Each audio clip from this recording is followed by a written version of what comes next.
together. In less than a single month, the Department of Government Efficiency has already saved over this is just a short period of time, $55 billion. And we're just getting started. That's nothing compared to the numbers that you're talking about, right? Yo.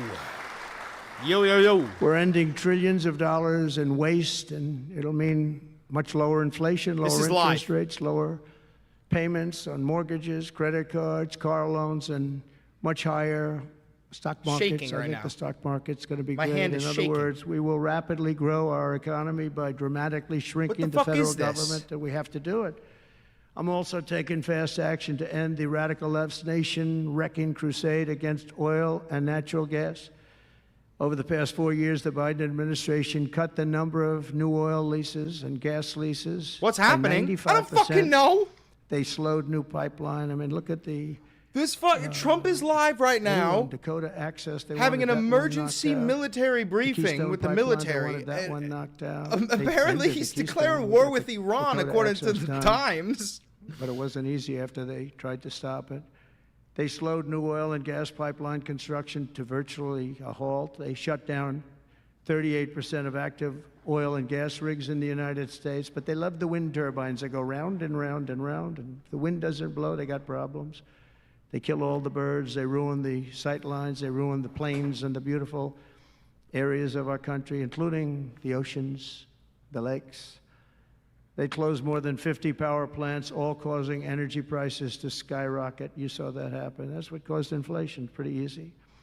These policies were so destructive that despite draining nearly 40% of U.S. strategic petroleum reserve meant for emergencies, it was meant for emergencies. It wasn't meant for getting a price of gasoline down so that you can win an election. It didn't work for winning the election. Actually, this is fucking crazy. Dude, this is so fucked. I don't even understand what the fuck is going on right now. I gotta do more research on this.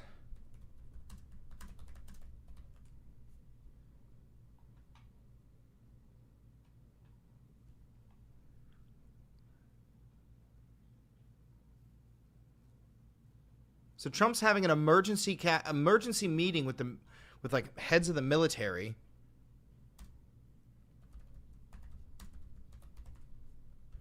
Regarding Iran and their nuclear deal. And guys, Trump said weeks ago that he was willing to lead the charge on an invasion with Iran.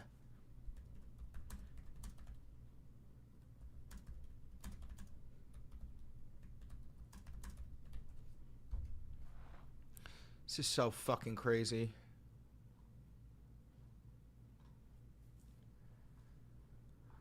Oh, I just want to go 5 minutes without this shit. I just want to go 5 minutes without Trump fucking doing some crazy shit. Is that too much to ask?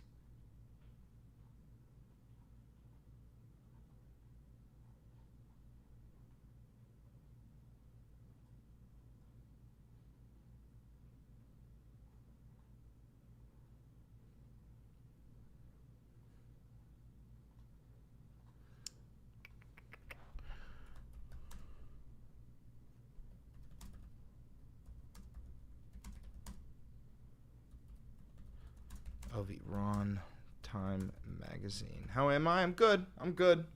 I'm good.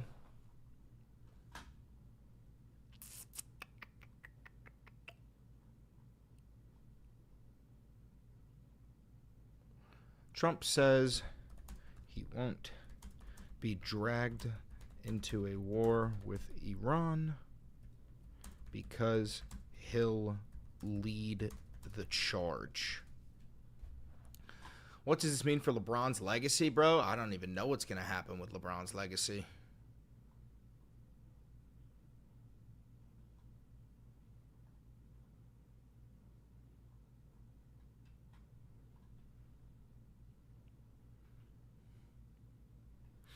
Yeah, dude, look at this. U.S. President Donald Trump said he would not be dragged by Prime Minister Benjamin Netanyahu into war with Iran, but vowed Washington could instead be leading the pack if diplomacy were to fail. The joint U.S.-Israeli military action is necessary to thwart Tehran's nuclear program. So, hey, MAGA, all you guys in the military, you guys ready to go fight shoulder to shoulder with the IDF against the fucking Iranians?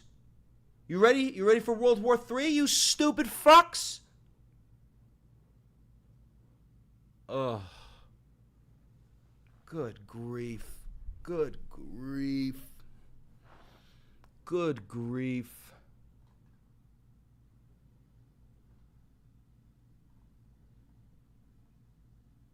Actually, halting tens of billions of dollars of wasteful deficit spending. And I withdrew the United States from the unfair one-sided Paris Climate Accord, and I ended Joe Biden's insane electric vehicle mandate because it was just insane. I repealed the last, and by the way, if you want to buy an electric car, it's great. If you want to buy a gasoline-driven car or a hybrid, it's great. Whatever the thing happens to be. I heard hydrogen's hot. The problem is when it's not, you're in deep trouble. Because when that sucker blows up, they don't find the body. So that's one that I said, you know what, let's take a pass on that one. They said it's good, but when it's bad, it's really bad. You find the bodies on trees, on the side of a tree. Jesus Christ, this guy's such an idiot. In fact, the only way to ensure lasting alliances and partnerships is to make sure that each side does its part and sees the benefit. We will stand with you and work alongside you to deter Chinese aggression. Each day, together, creating more and more dilemmas and complications should China want to act. Should they decide to overturn the status quo. More dilemmas, more complications, more questions, more concerns, more variables. More reasons to say it's not worth it. No one should doubt America's commitment to our Indo-Pacific allies and partners. We will continue to wrap our arms around our friends and find new ways to work together. Not only our treaty allies. Okay, so Trump is declaring war with Iran, and we're getting ready to defend Taiwan to the last man when the Chinese invade it. Meanwhile, the Russians are lining up their troops on the border of Finland and Norway. This is the beginning of a world war. That's the beginning of a world war. And he's given a speech in Shangri-La right now about how important it is to unify and protect your allies. Yeah, no, this is the beginning of a world war. This is coming from, like, dude, I studied World War I and II. I just made a whole video about World War I and II. This is the beginning of a world war. Sick. Sick, bro. Sick. I'm going paintballing tomorrow, so at least I'll get a nice warm-up. Here, but also our key defense partners in ASEAN and across the Indo-Pacific. For example, look no further than to our growing defense relationship with India, where we pass new milestones by the day, from shared ventures of our defense industries to the increased operational coordination and interoperability between our two militaries. I urge all of our allies and partners to seize this moment with us. Our defense spending must reflect the dangers and threats that we face today. Because deterrence doesn't come on the cheap. Just ask the American taxpayer. Time is of the essence. We must step up and move out with urgency. And it's hard to believe a little bit, after some trips to Europe, that I'm saying this, but thanks to President Trump, Asian allies should look to countries in Europe as a newfound example. NATO members are pledging to spend 5% of their GDP on defense, even Germany. Brother, the United States funded Ukraine to an extreme level, along with a whole bunch of European nations. We gave them fucking javelins, we gave them drones, we gave them so much shit. And even with what we gave them, plus the scraps that the Europeans gave them, the Ukrainians were still incapable of holding back the Russian horde. And now you've got it in your fucking mind, somehow, Mr. Fox News host, that with the United States withdrawing from NATO and not funding the defense of Ukraine or the defense of European allies, you have it in your mind that they could do it on their own, not only against Russia, but against China? Are you out of your fucking gourd? Brother, are you out of your... We lost a war in Afghanistan. We lost a war in Vietnam. We never won the Korean War. We're nowhere near as good at boots on the ground invasions as you think. Give us air superiority, we could fuck shit up, but actually winning? No. Brother, we haven't done that since World War II, and we didn't do diddly shit in World War II. Sure, we funded everybody. The only reason why the Soviets were able to hold back the Germans was because of us, but... The fuck? Same thing with World War I! My brother! What are we talking about, my brother? Does it make sense for countries in Europe to do that while key allies in Asia spend less on defense in the face of an even more formidable threat, not to mention North Korea? Ultimately, a strong, resolute, and capable network of allies and partners is our key strategic advantage. China envies what we have together. Are you dead ass, Pete? You think China envies what we have? Brother, we've got fuck all. We've got nothing. What the fuck are you talking about? What's with the audio for the video? I have no fucking idea, bro. And that sees what we can... Hold on, she hears a human baby.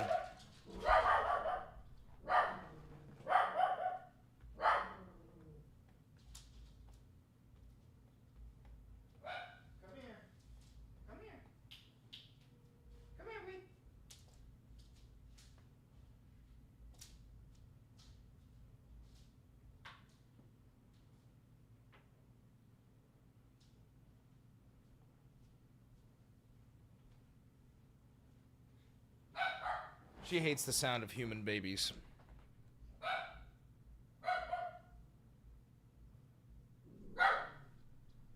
Collectively bring to bear Come here. on defense. But it's up to all of us to ensure that we live up to that potential by investing. U.S. allies in the Indo-Pacific can and should quickly upgrade their own defenses. President Trump said it himself last month in Riyadh and will never hesitate to wield American power swiftly and decisively if necessary.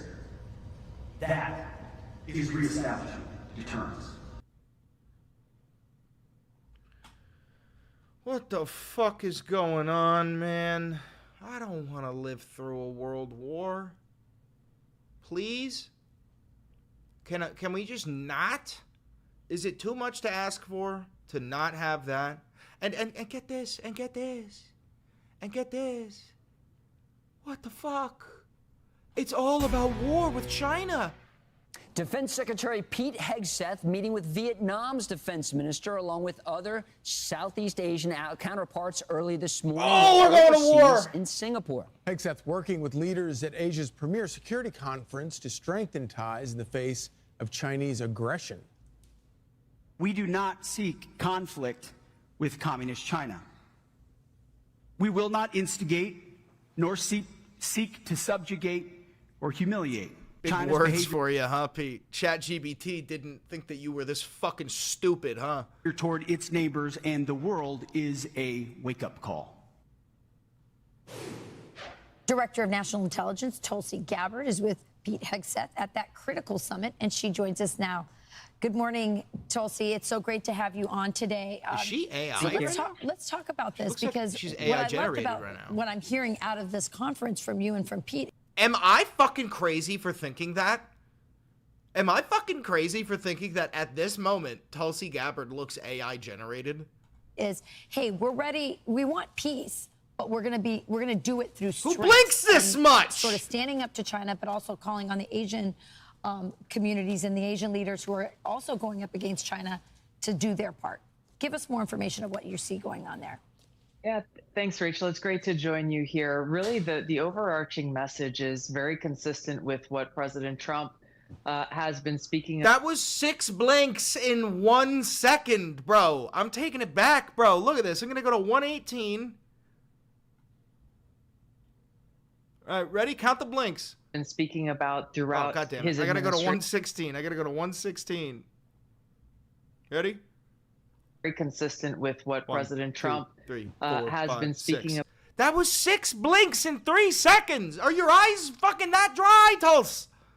Tulse, what's going on, Tulse?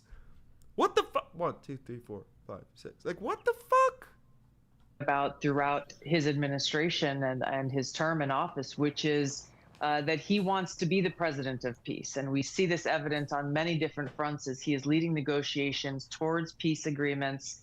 And that's no different here in the Indo-Pacific. As you know, I grew up in the Pacific. I've been born and raised out here. Hawaii is my home. And so I have a very unique and personal understanding of this region and how unique each of these countries are, the nuances that exist, the complexities of these relationships today, specifically because of history and those relationships. And so being here at conferences like this, at the Shangri-La Dialogue, are absolutely critical as we look towards that objective of peace and stability, because it opens the door for these one-on-one conversations with leaders from each of these different Indo-Pacific countries. There are over 40 countries who are present here, over 500 people. And that dialogue, that diplomacy, that increasing of understanding between us as countries is what is essential towards making progress towards that peace and stability, reducing the likelihood of misunderstanding, miscalculation, and decisions being made based on either bad information or really just not understanding, hey, what is the nuance that we need to see here that we may not be kept? This is all just fucking propaganda. Oh my God, we're literally getting ready to go to war, bro. We're getting ready to go to fucking war, brother. This is so fucking crazy. What do we... And meanwhile, get this. Look at this. We have breaking news right now. The Trump administration has tapped company Palantir to create a master database of every single American using existing government data. According to the New York Times, it's a significant development that is causing alarm bells to go off within communities across the country right now. The way this is working is government agencies are being encouraged to use Palantir's Foundry tool, which analyzes data from the... Palantir, bro, was founded by Peter Thiel. Peter Thiel is one of the troligarchs. Peter Thiel is one of Elon Musk's henchmen. He's one of the people who was raised in apartheid South Africa. He's one of those Afrikaner, one of those technocrats who's trying to get rid of democracy and create tech feudalism. And they're trying to create a master government database with everybody's information, all of it. Like a super AI.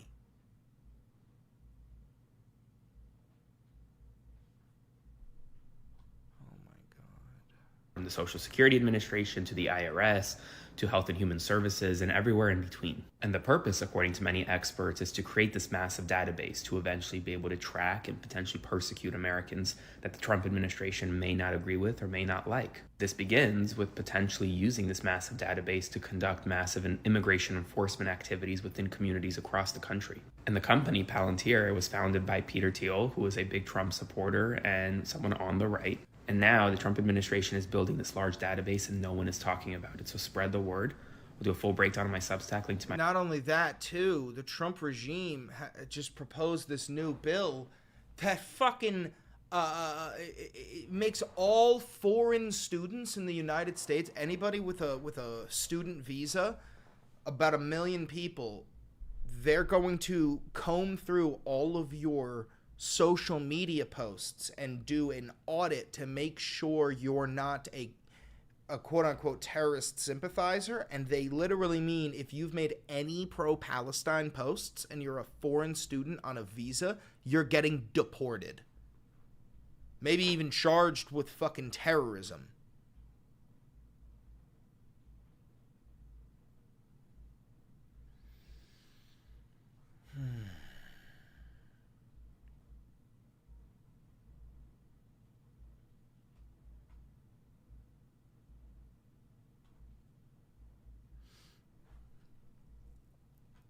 Look at this, too. Caroline Leavitt, Trump's press secretary, went full Voting America.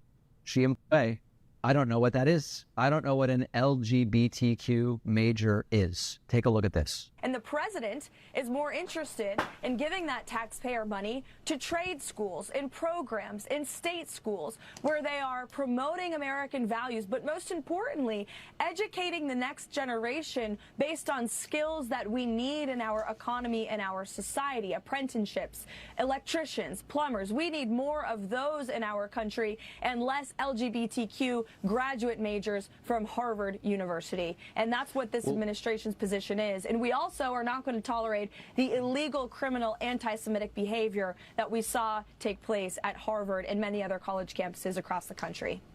So let's Bro. We are in a Nazi takeover. This is a fascist coup d'etat. America has fallen. This is a fascist coup d'etat.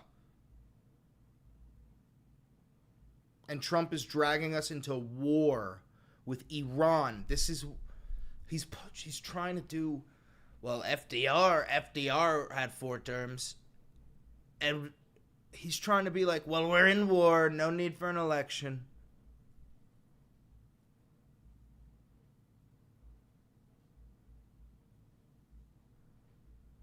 Yeah, that's a ray gun, dog. It's also Vader's saber. by cat terms now, special, but this is so fucked. Look at this. We've got some very disturbing comments in just now from Donald Trump's counterterrorism czar, Sebastian Gorka. Gorka just said on Newsmax that anyone advocating for due process for Kilmar Abrego Garcia is aiding and abetting a terrorist and could be looking at being federally charged. Hear that? All of us, yo. Anybody who advocates for Kilmar Abrego Garcia to get due process may be looking at getting federally charged for aiding and abetting a terrorist. Specifically, people like me, people who have a platform, people who are like, you know, they'd be like, oh, you're trying to motivate people. Federally charged for what? Aiding and abetting a terrorist. Let me pull this up. Trump counter-terrorism czar. Is anyone advocating for due process?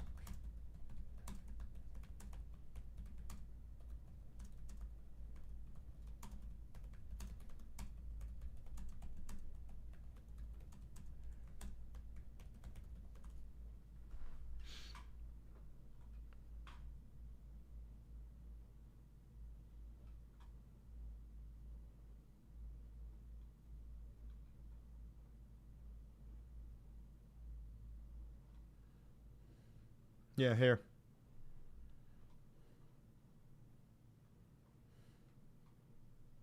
The economy of politics in America is dead.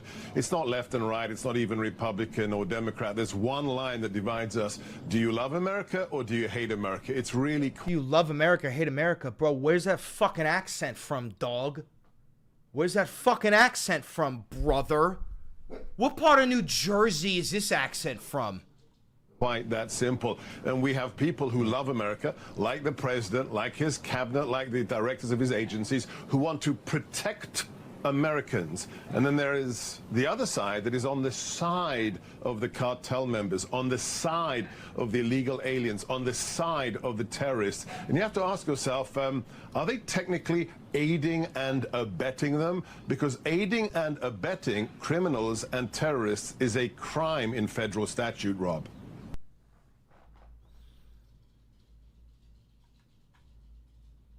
Unfucking believable. So, advocating for Kilmar Abrego Garcia, advocating for due process, advocating for the Constitution makes you aiding and abetting a terrorist.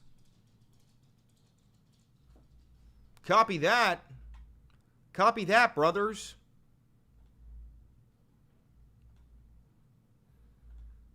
This is so fucked.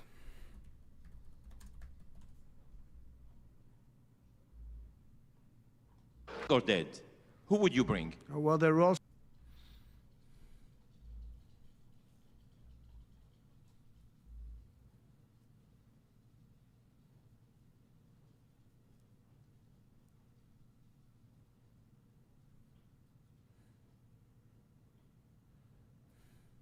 sitting right in the front row.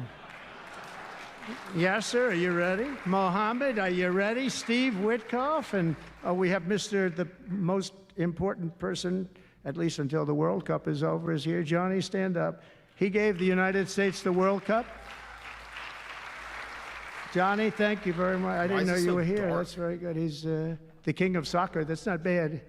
And you've done a fantastic job. You know, but it's very interesting. When I was president, I got the World Cup. And I got all of the, we have the 250 anniversary, so that fell in this administration. That's a big deal, 250 years. But we have all of these things happening, and I also got the Olympics. And I was called by the mayor of Los Angeles, sir, would you call up the Olympic committee, because it was at that time President Obama will not take their phone call, and we're going to get the Olympics in Los Angeles. And by the way, they've recommitted to Los Angeles at a level that, I was very worried about that. And they've, the opposite, somebody could have said, well, we're going to do it someplace else, until they have actually recommitted. They're going to make it bigger and better than ever. So I want to let you know that. But I had the Olympics. Dude, so I got the Olympics, I got the World Cup. Is this about war with Iran, or is this about the fucking Olympics, dog? But, it was there. What how the fuck are you going to combine these into one speech? We did fantastic in 2016. We did much better. Millions and millions, tens of millions, but millions and millions of votes better. And bad things happened, and I didn't get that one. And I said, when I originally signed the Olympics, I said, I won't be able to even be president. And I got the Olympics, because if I didn't, when I spoke with the people, the organizing committee and the people in different parts of the world, they asked me to do it because the president wouldn't do it. I was president-elect, and I gave them a talk. I couldn't get them off the phone. They were starving for love.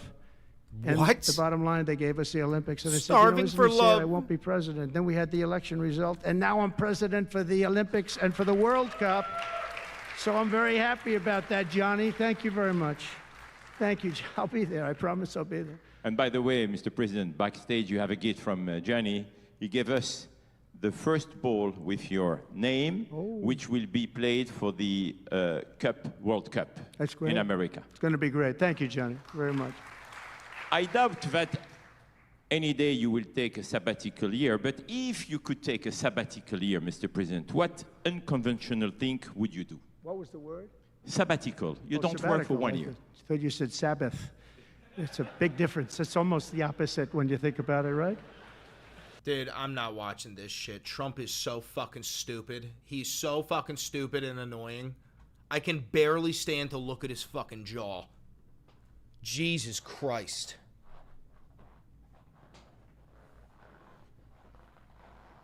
Oh, so no shit we're buddying up with, getting ready with Israel. Even China's getting the voice out saying Israel's committing fucking war crimes. Also, I'll say one thing. China's got no leg to stand on. They're committing fucking genocide on the Uyghurs themselves.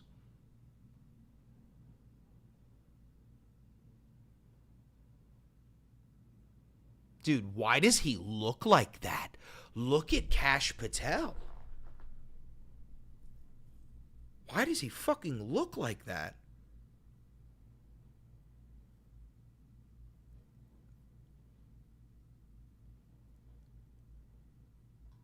President, can you give us an update to the latest ceasefire agreement that Israel has agreed to, but Hamas still considering? Well, they're very close to an agreement on Gaza. Bullshit. And we'll let you know about it during the day or maybe tomorrow. And we have a chance of that. And I think we have a chance of making a deal with Iran also. They don't want to be blown up. They would rather make a deal. What the fuck? That's an ultimatum. That's how you make a nation fucking hate you. What the fuck?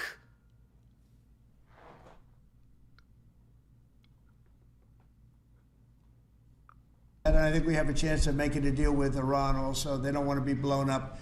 They would rather make a deal.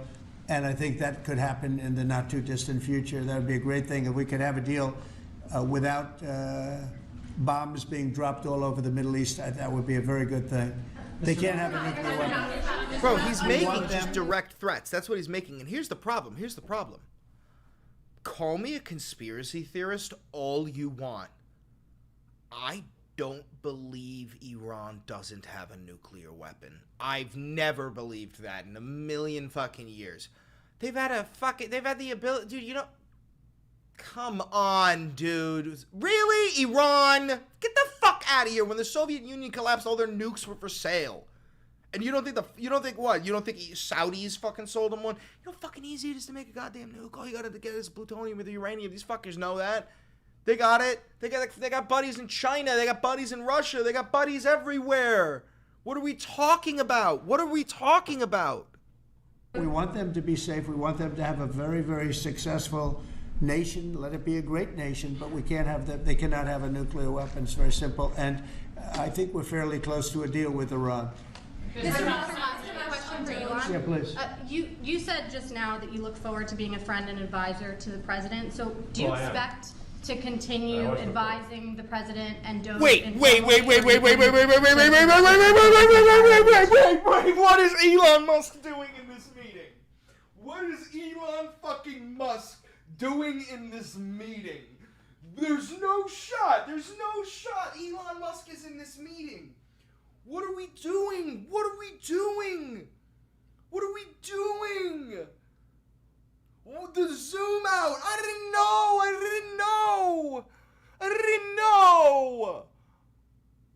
What the fuck? He's got a black eye. Oh my god. Oh dear God.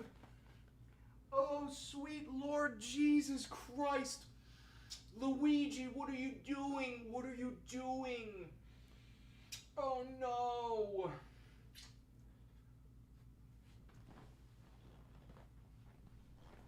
What is happening?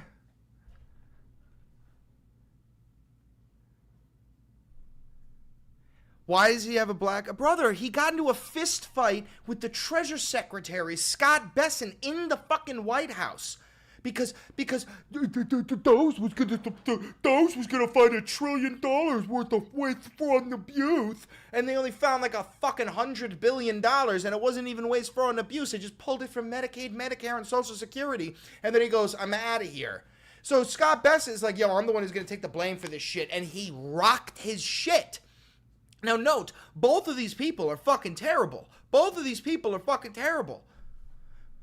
Oh my God. To your companies? Well, I expect to continue to provide advice whenever the president would like advice. I hope so. I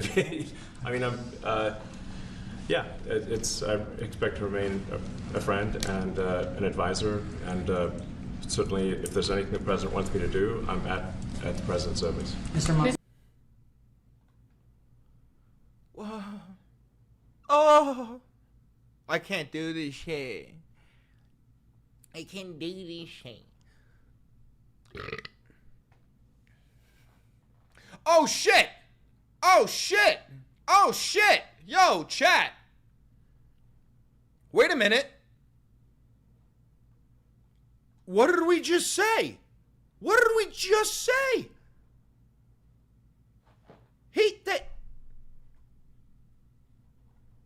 They totally got him. They've totally got him, bro. They've totally got him. And that's kind of why they're tweaked out, because Trump is like, they'll never have a nuke. They can't have a nuke. And they're fucking, the leader of Iran is probably sitting on the pointy end of a nuke watching that clip going, uh-oh.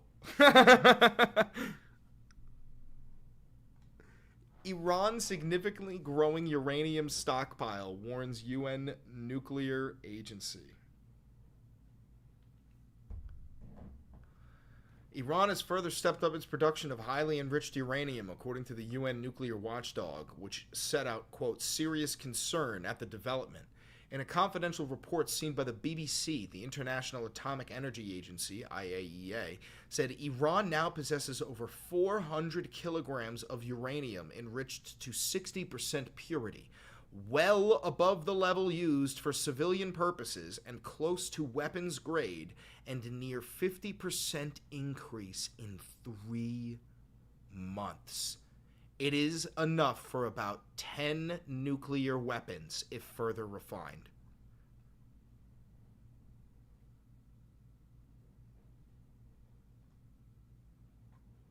Yo, we're going to war with Iran.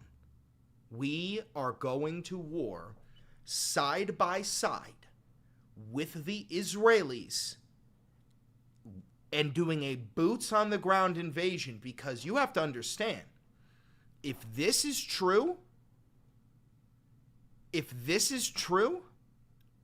we can't bomb them. You can't bomb them if they have that much nuclear, if they have that many nuclear weapons, but you can't bomb them.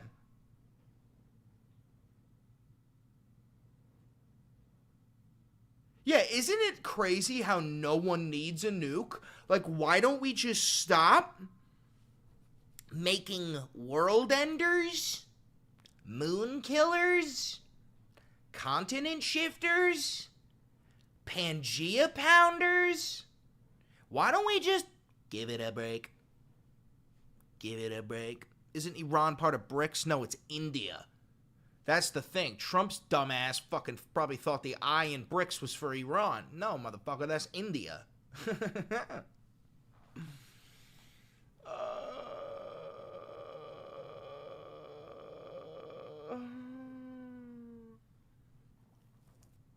Yo, dude, the Battle of Tehran is going to go brazy, dude. We're going to have the Valenti squad.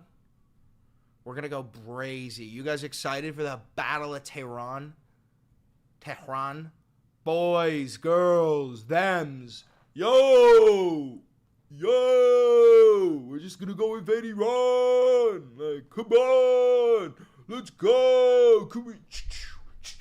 Fuck!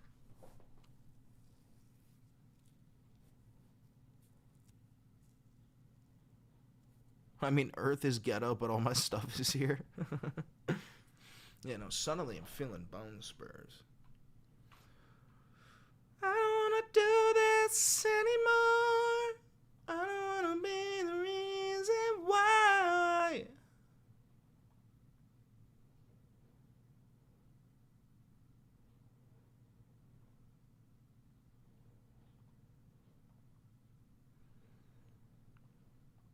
All right. I'm late. What did I miss? Trump is declaring war with Iran, potentially. He just threatened to bomb them. And then there's breaking news that Iran has enough enriched uranium for 10 nuclear weapons. Aggressions with China are growing while Pete Hegseth is in Shangri-La trying to convince Indo-Chinese nations Indo-Pacific nations to assemble and fight alongside America.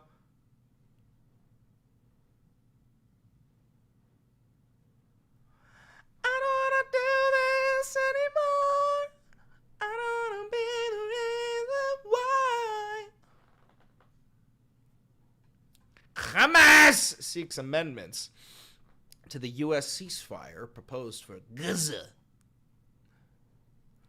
Tel Aviv, Israel. Hamas is seeking amendments to the latest U.S. ceasefire proposal for Gaza. For Gaza. A senior official with the group told the Associated Press on Saturday as hungry Palestinians in Gaza stopped and emptied dozens of trucks carrying aid. The Hamas official, speaking on condition of anonymity due to the sensitivity of the talks, said proposed amendments focused on, quote, the U.S. guarantees, the timing of hostage release, the delivery of aid, and the withdrawal of Israeli forces. You hear this part right here? In other words, there will be no ceasefire. If this is a stipulation that Hamas wants, the withdrawal of Israeli forces, there will be no ceasefire. Netanyahu will never agree to that. Never in a million fucking years would he agree to that shit. How you doing, QZ? A separate Hamas statement said the proposal aims for a permanent ceasefire, a comprehensive Israeli withdrawal from Gaza, and an ensured flow of aid. It said 10 living hostages and the bodies of 18 others would be released, quote, in exchange for an agreed-upon number of Palestinian prisoners. That's also never happening. They're never returning them.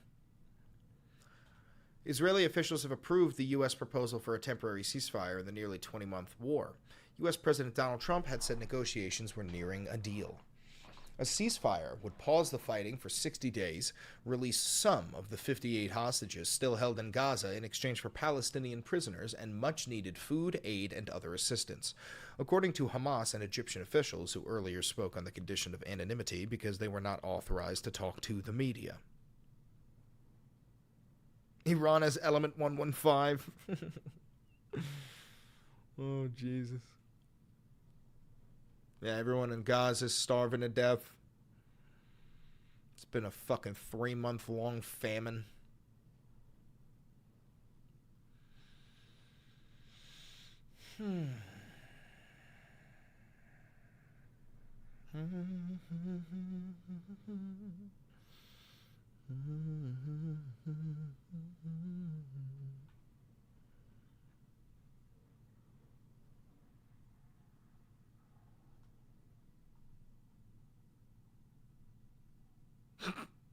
Dude, Fox News is so stupid. Well, guys, we begin with President Trump's plan for a Golden Dome, a nationwide missile defense. Let's see how Fox News talks about this shit.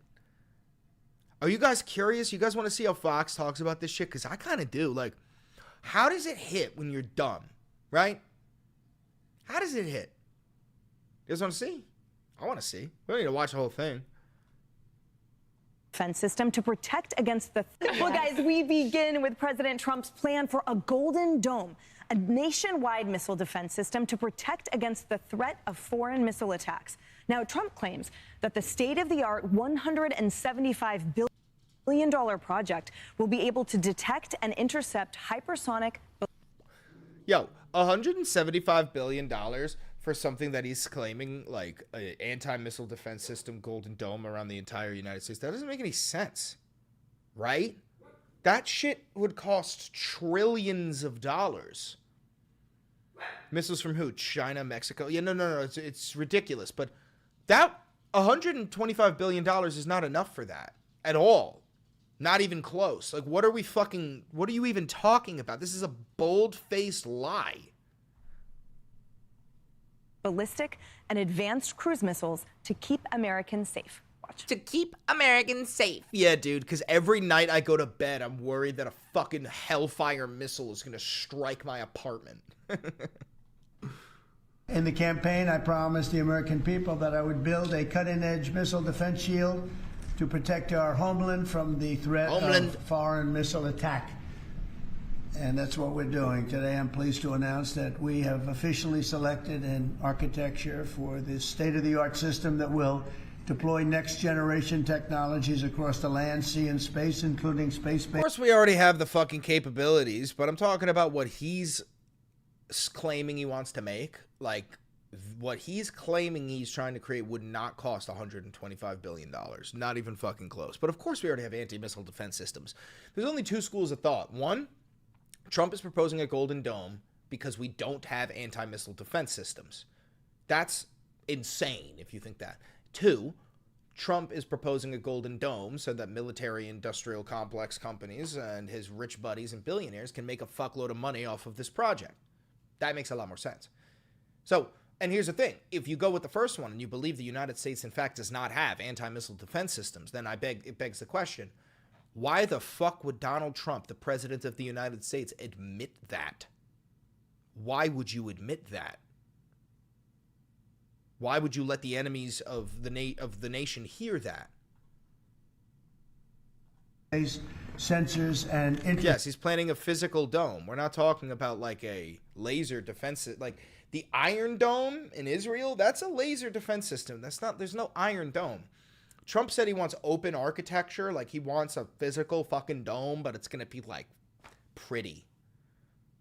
Do you understand what we're talking about here? We're talking about an insane man. We're talking about an insane person. Receptors. This design for the Golden Dome will integrate with our existing defense capabilities and should be fully operational before the end of my term. So we'll have it done in about 3 years. Foreign adversaries like Russia, China, North Korea are all condemning Trump's Golden Dome as a so-called threat to global stability. Yes, because it's not supposed... Because if you fucking look at what they're building, they're not trying to build an anti-defense system for America. They're claiming that they want to put satellites in orbit to fucking control the entirety of the planet. That's what this is about. This is about global supremacy. That's why China and Russia, they're like, yo, bro, what the fuck are you talking about? But those reactions haven't deterred President Trump one bit. He says it's a landmark step to protect the American homeland, and he's willing to expand that protection to Canada for free. Quote, I told Canada, which very much wants to be part of our fabulous Golden Dome system, that it will cost $61 billion if they remain a separate but unequal nation, but will cost $0 if they become our cherished 51st state. And they are considering the offer. Dude, this is what I'm saying. There are people, tens of millions of people in this nation, sitting on their couch with their fucking Budweiser and a fucking bowl of chips and a fucking TV remote on Fox News because they still pay for cable. And they're reading Trump's Truth Social posts like this, and they're going, hell yeah, President Trump. Hell yeah.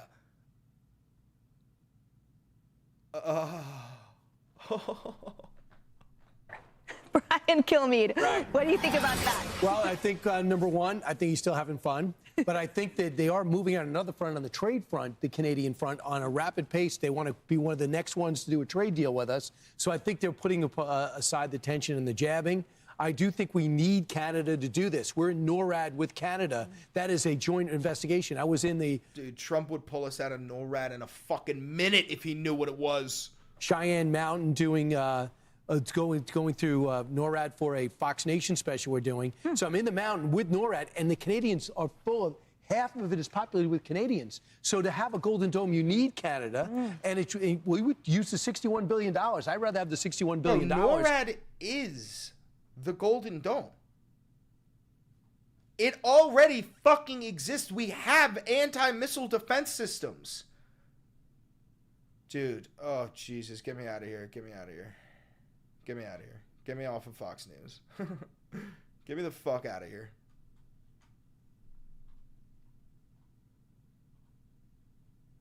Oh, I saw this clip. Please tell me you guys have the clip, right? You guys got the clip. You guys seen this clip?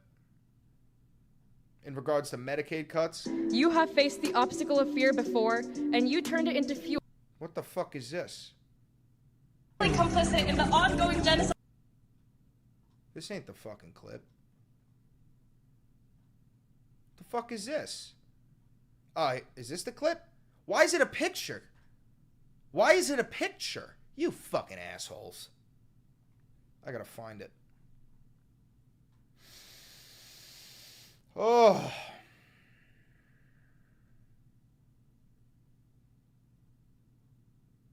Joni Ernst.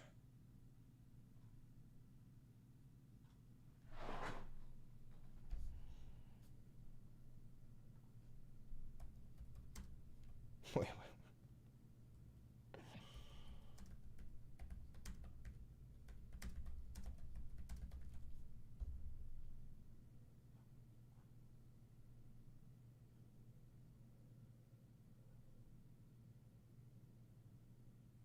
All right, here.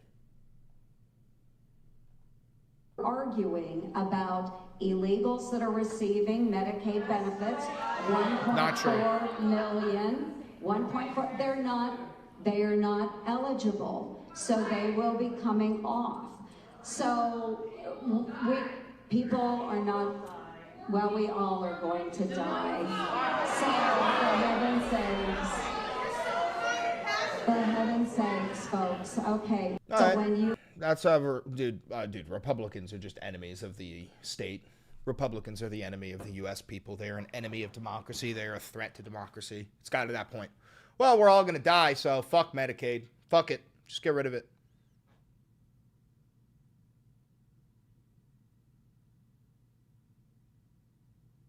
Great.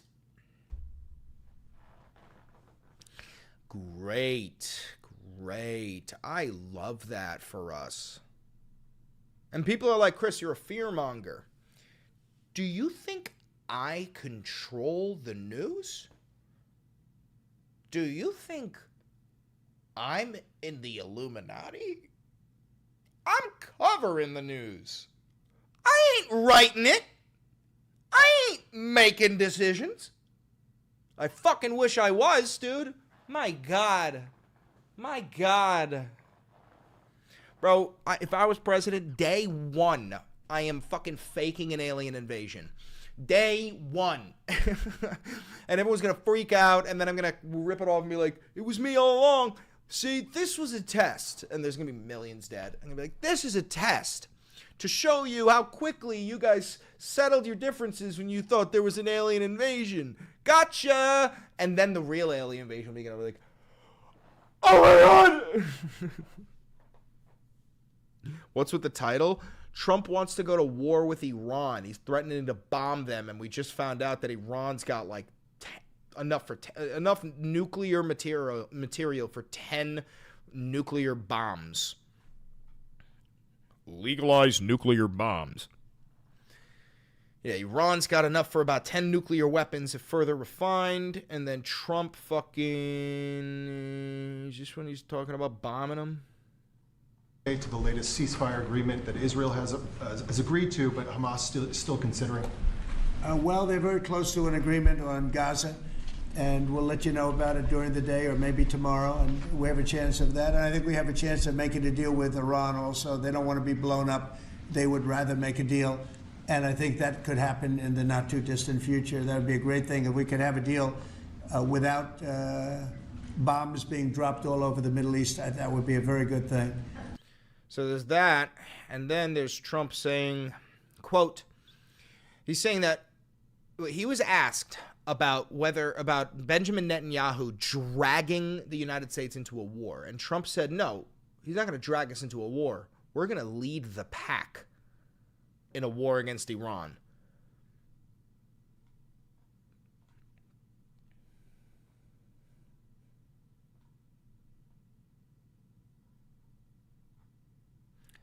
How do you search for something? Control what? Control what? How do I search for something? Search for a specific word.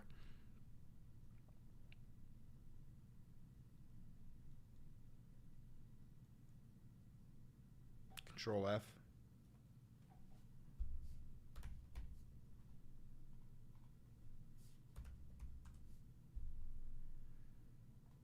Okay.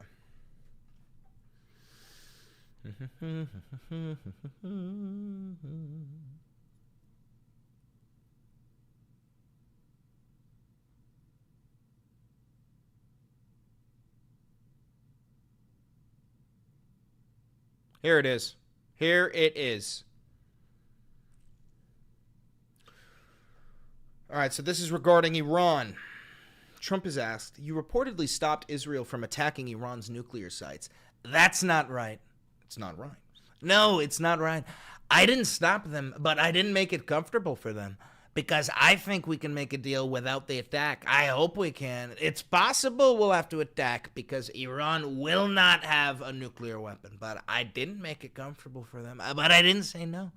Ultimately, I was going to leave that choice to them, but I said I would much prefer a deal than bombs being dropped. Are you worried Netanyahu will drag you into a war? No. Let's talk about some of the issues with universities. By the way, he may go into a war, but we're not getting dragged in.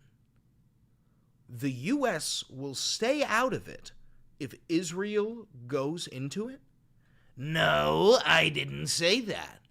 You asked if he would drag me in, like I'd go unwillingly. No. I may go in very willingly if we can't get a deal. If we don't make a deal, I'll be leading the pack. Yeah, so Trump is threatening to do a boots-on-the-ground invasion of Iran. It's that simple. There is no ifs, ands, or buts about it. And we're just now finding out today, fucking 4 hours ago, that Iran has grown its fucking nuclear capabilities 50% more in the past 3 months. Okay? They have enough enriched uranium for 10 nuclear weapons if further refined. That means you cannot bomb them. That's how, unless you are genuinely willing to start a global thermonuclear war, you cannot bomb them. You can invade them, but you cannot bomb them. Boots on the ground. Where did he say that? He didn't. He said he would be leading the pack. But if this is true, if there is enough material for 10 nuclear weapons, then you simply cannot bomb that nation. That would trigger a nuclear explosion. You can't do that. I also do not believe that they don't already have a nuclear weapon. I don't believe that for a second.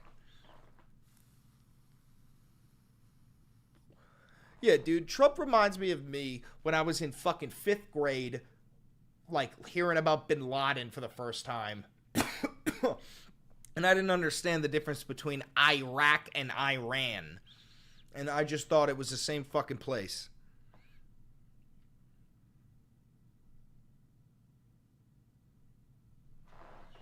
Fucking crazy shit, dogs.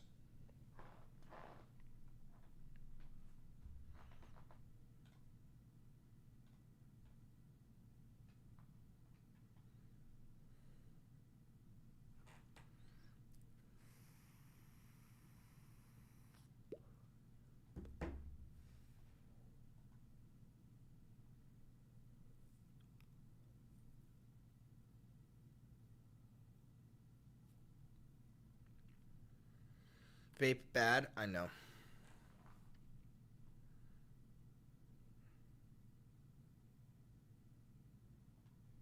Tonight, President Trump's immigration crackdown ramping up, with sweeping raids across the state of Florida. Just as the Supreme Court gives the president a major victory today, revoking the legal status for migrants from Cuba, Haiti, Nicaragua, and Venezuela. That means that even as the original ruling is appealed, the Trump administration can deport more than 500,000 people currently in the U.S. from those 4 countries, even though many arrived legally under a Biden-era program. It's very important that we're able to get those people out of here fast, bring them back to their country where they belong. That speed picking up in recent days here in the Sunshine State. Construction workers were working on this building behind me when law enforcement came from all directions descending. Wait, I thought they were all freeloading criminals. What do you mean they went to a construction site? You're telling me these people have jobs and they participate in the U.S. economy? Oh, wait. That's what leftists have been fucking screaming for the hills since on them, rounding them up in the hundreds. This construction site in Tallahassee, now the site of one of the largest immigration raids in state history. Workers seen on video Thursday pouring out of the building near FSU campus where they're constructing student housing, still wearing their construction vests, their hands tied. Seems like yesterday, in some ways, was kind of unprecedented here. Why the fuck are all of these Nazi bastards wearing masks? Like, I know why they're wearing masks. They're afraid to show their identities because they know that they are Nazis. But, like, why is it legal for them to hide their identities? And also, sir, that can't be regulation. None of this can be regulation. They're all wearing different shit. I don't believe that these people are actually fucking trained. I think these are volunteer MAGA Nazis. It's like yesterday, in some ways, was kind of unprecedented here. For sure. It's one of the biggest raids we've ever seen, and it involved several state agencies plus ICE. We are hearing that about 200 people showed up for work. More than 100 of them were detained. Tallahassee immigration attorney Elizabeth Ritchie says she's getting calls by the dozens. I'm concerned about due process violations. We've been seeing those, unfortunately, more and more recently. I want to make sure that everyone's rights are protected. And now detainments are being reported at courthouses as migrants show up to their immigration hearings. This video from Thursday showing a family with 4 children detained outside of this San Antonio immigration courthouse. With workplace raids also on the rise, like the Tallahassee.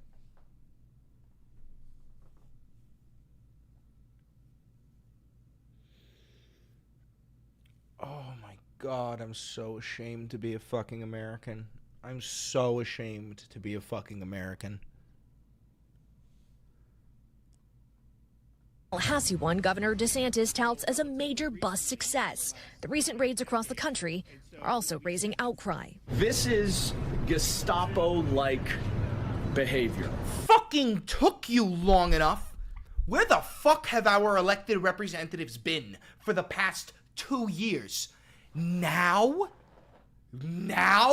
you have the balls to call them the Gestapo? I've been fucking screaming that for a year. Oh my God. Too little, too fucking late, you bootlicking slimy fuck. Where plainclothes officers wearing masks are terrorizing immigrants who are doing the right thing by going to court, following up on their immigration proceedings, and trying to come into this country lawfully. President Trump's administration pushed ICE with a quota of 1,800 arrests per day in the days after his inauguration. I said this. ICE literally has a quota. They have to get 1,800 people deported daily, come hell or high water. There are not enough violent criminals to do that, to do that every day. They cleaned out all of the violent criminals in this nation that were here illegally in the first month. So they resorted to just getting rid of pro-Palestinian protesters at universities. And now they revoked the legal status for 500,000 legal immigrants, 500,000 fucking people, literally so that ICE can meet their quotas and they can fill the cells for Geo Group and Civic Corps, the private institutions who run the private prison complex, and 85% of all ICE detainees go to these private industries. Geo Group also happened to be the first organization to max out their donations to the Trump regime during its campaign. All of this is a quid pro quo. He's paying back the fucking prison industrial complex that funded his goddamn campaign in the fucking first place by filling up cells and getting rid of due process. This guy is a fucking fascist Nazi. According to data obtained by NBC News, ICE deported over 17,000 people last month. That's up more than 1 month! In 1 month, bro! They're not doing due process. They're not giving these people due process. 50% from deportations in February. But border czar Tom Homan says it's not enough. I fucking hate this guy. Ooh, I hate this guy. God, I hate this guy. Also, before he even speaks, I can guarantee you he ends up having a real dry mouth. That's how this guy operates. He ends up having a real dry mouth every time he speaks. I'm not satisfied. I haven't been satisfied all year long because what I just said, we got 600,000 criminals walking the streets of this country we need to get. So, yeah, we increase the number of teams. We're going to have over 1,000 teams on the street. We're putting more targeting in this. We got to increase these arrests and removals. All right, Marissa, let's pick it up right there. I know you're at a rally for immigration rights hosted by activists there behind you. We just heard Tom Homan there. I want to pick up right there. Should we expect more raids in the days ahead? Yeah. Well, Tom, I can tell you right now that what we saw in Tallahassee is probably most likely a sign of what's to come, what's to be ramped up in the coming days and weeks. So behind me, you might be able to hear the noise. This is from an immigration rights group, and all of the allies that have come out, they're wearing a lot of signs that say that they are in support of local immigrants, asking ICE to get out of this local area. But what was so striking about what we saw in Tallahassee, because raids are not new, these types of protests and rallies are not new, Tom, but what is new is this partnership partnership between state and federal agencies, as well as the sheer scale of this. We really have not seen something like this in Florida, at least at this scale, at a workplace raid before. So this is what we're talking about when we say, in order to meet that quota, we might be saying more of exactly that, Tom. Okay, Marissa Parra there in Tallahassee. Marissa, we thank you. Thanks for watching. Stay updated about breaking news and...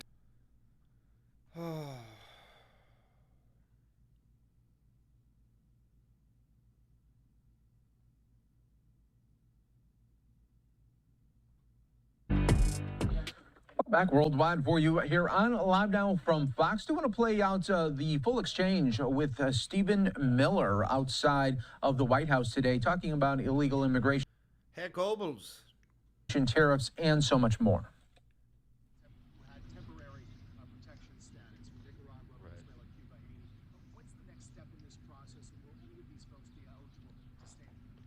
So just for everybody, the program that the gentleman's referring to is CHNV, Cuba, Haiti, Nicaragua, Venezuela. But more Back worldwide for you here on Live Now from Fox. Do want to play out the full of the White House today, talking about illegal immigration, tariffs, and so much more. Had temporary protection status for Nicaragua, Venezuela, Cuba, Haiti. What's the next step in this process, and when would these folks be eligible to stay? Okay, so he's talking about the process that gives a temporary legal status to people from like Haiti and Nicaragua and Cuba, all that shit. He said, what's the next step in the process? Are any of these people going to be allowed to stay? That's what he just asked. So just for everybody, the program that the gentleman's referring to is CHNV, Cuba, Haiti, Nicaragua, Venezuela. But more specifically, it's the program, this is a very important point because this context is often missing. It's the program that was launched by the Biden administration to fly illegal aliens into the country by aircraft. So when you hear about migrant flights, when you hear about illegal aliens being flown into the country, there were other programs too. They had a flying program they had a free transportation program for hundreds of thousands of illegals at the border that was run out of DHS and funded by FEMA. They had a separate program for UAC, unaccompanied alien children. But when you think about mostly when people talk about the migrant flights, they're talking about this program, the fly-ins for these illegal aliens. About 500,000 illegal aliens from those 4 countries, particularly in the last 2 years of the Biden administration, were flown directly into American cities and towns. So, of course, Goebbels, by definition, they weren't illegal aliens. There was a whole program that was created to give them legal status in this country. They weren't flown here illegally by the U.S. government, you stupid fuck. What the fuck are we talking about? Chris, you're super quiet again. Oh, let me crank it up a little bit. Is that better? Is that better? Is that better? We revoked those, they called it parole for those individuals, amnesty basically. And now, of course, they're all subject to deportation from the United States. And of course, self-evidently, of course, they have to be deported. You can't have a situation where the Biden administration can fly in 500,000 illegal aliens in the last 24 months, and we're having a conversation about, oh, maybe they should get to stay for life. They've been here for 24 months. They were flown into our country illegally, and the good news is the airplanes travel in 2 directions. Next question. What's the Stephen, can you just comment on, so the president's post this morning on China, he didn't specifically say what they did wrong. What did China do wrong? It's a great question and a very valid question. I'm going to let the USTR, the trade rep, Jamieson Greer, as well as Secretary of Commerce and Secretary Lutnick, provide more detail on that. I know that's not exactly the answer that you want, but I will speak at a high level to the fact that China has abrogated the agreement. The United States acted immediately and in good faith, as of course you all saw, with the proclamation adjusting the tariff rate. China did not fulfill the obligations that it made and committed to with the United States. And so that opens up all manner of action for the United States to ensure future compliance. It remains the president's hope and desire that China will choose the path of cooperation, of common ground, and that we can open up China to American business, just in the same way that America, of course, as we all know, has been open to Chinese business for a very long time now. And so hopefully China will choose the path to use a very common bureaucratic phrase of rules-based conduct, not a phrase I often use, but it applies here, and follow the agreement that they reached. Next question. How quickly was China respond? How Enough of this fucking Nazi. Take a few questions. How important is it for you to have public support for the deportees? Would you like to take a few questions? How important is it for you to have public support for the deportations? Extremely important. I mean, I hope most Americans agree that public safety threats and national security threats shouldn't be walking the streets of this country, especially if they're here illegally. So yeah, we like all the support we can get. I think we got the support of the majority of American people, according to the polls, right? No. They need to be arresting 3,000 people a day. How soon do you expect that can actually happen? Is that enough? Look, I've said from day one, you guys ask me this question a lot of times, am I happy with the removal numbers or happy with the arrest numbers? And I've been fair with you. I said the numbers are better than Biden, but they're not good enough. I said I'm not satisfied with the numbers, so we need to increase. I mean, you look at the recent numbers, we've got like 600,000 illegal aliens walking the streets of this country with criminal convictions or pending criminal charges. So yeah, we need to do more. President Trump made a promise to the American people. The American people put him in office on this top issue was immigration enforcement. So yeah, I have not been satisfied with the numbers. Kristi Noem, Steve Miller, myself, we all want more numbers. So we've increased the teams a lot. We're increased targeting a lot. So we expect a fast increase in number of arrests every day. So they're cranking it up. They're cranking it up. Assaults on ICE officers are up over 400%. Does that track with what you've seen? Can you speak to that? Yeah, the assaults on ICE officers are high. The doxing of ICE officers are at an all-time high. And people always complain, some of you here say, why are they wearing masks? Or they're trying to protect themselves from their families. They got a dangerous job to do, and they're being doxed every day across this country. I've experienced Aww. The fucking Nazis are getting doxxed. Aww. I'm sorry. I'm sorry. I'm sorry. Shut the fuck up. Piece of shit. myself 100 times, but I'm willing to take that because of the position I hold. And we're not running a popularity contest. We're trying to enforce the laws enacted by Congress, doing it in a smart, effective way. So yeah, the results are up, but it won't be tolerated. We've already shown you put a hands on an ICE officer, you can be prosecuted to the highest extents of the law. So we're not playing with that with any threats against ICE officers. Doxing, we're going to look at doxing. We're going to take action on that also.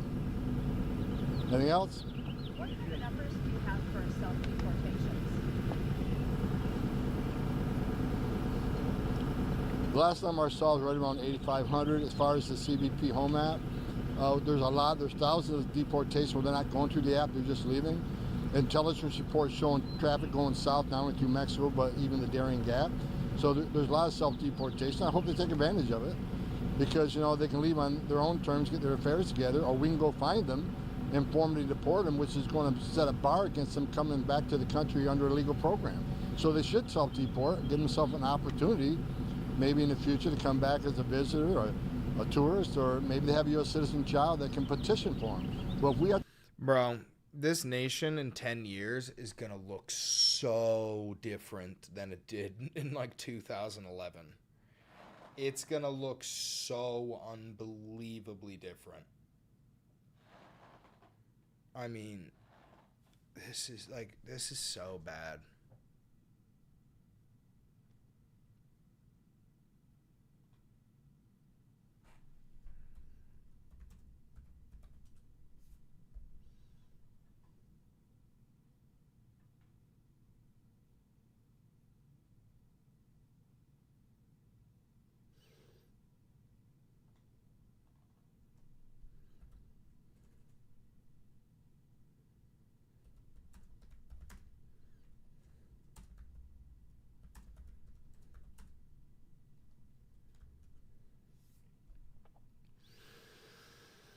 Yeah. All right. I'm going to make a video on something lighter today because today's news is so horrid. It's so horrid. We're going to make today's video on the Maple Mafia and a heist. There was a heist. $18 million worth of maple syrup was stolen by these individuals. And a ringleader, they stole it from the Federation, the Syrup Federation, the Canadian Maple Syrup Federation, which is a real thing. They were doing a sweep of their warehouse where they had like fucking like $100 million worth of maple syrup, and a whole bunch of the barrels were missing. It's called the Great Canadian Maple Syrup Heist. It's the stupidest shit ever, and I want to cover it. Okay? Vol de syrup d'érable du Sicile. The maple syrup heist of the century. Oh my god. Okay, so we're going to need some background on this. Importance of maple syrup for Canada. I'm pretty sure it's like their top export or some shit. They're the global leader of it. Yeah. Hold on. They produce 71% of the world's supply. Oh my god. Versus, I don't know if you guys know this, but I'm pretty sure there's like, it's like half a liter of syrup is consumed by each Canadian every year. It's fucking insane. I got so many texts.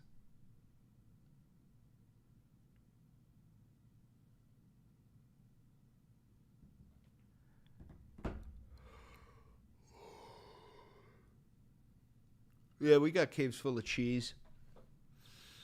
So, 71% of the fucking value of a barrel of oil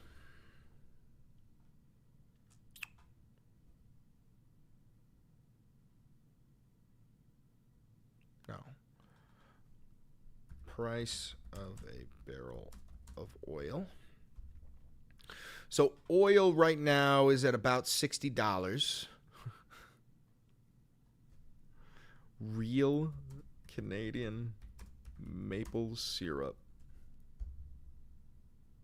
$1,200 a barrel.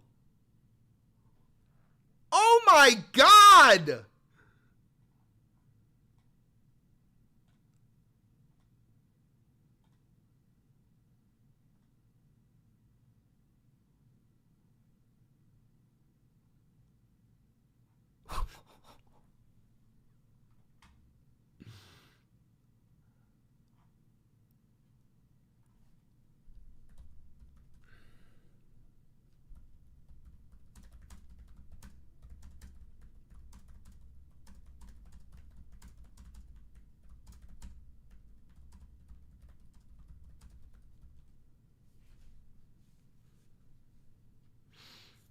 Price of oil, 60.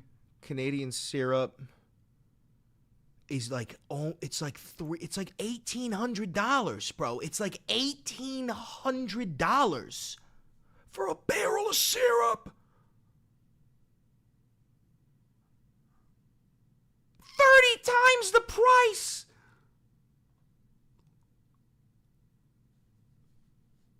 What the fuck, world? Dude, is Canada fucking real? Brother, this is why their fucking flag has the goddamn leaf on it. It's their moneymaker, bro. It's literally their entire fucking identity. It's their entire fucking identity.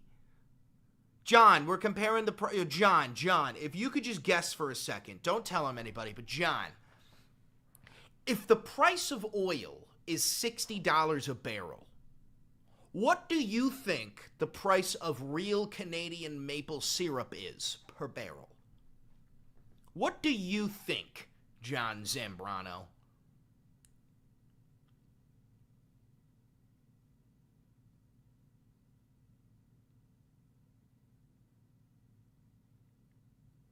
I gotta know. I gotta know. $30? Oh, John. Oh, John. Oh, Johnny. $1,800 a barrel, bro. Johnny. Oil? 60. Real Canadian maple syrup? It's 30 times the price. 30 times the price. Yeah. And this is why it's on their fucking flag.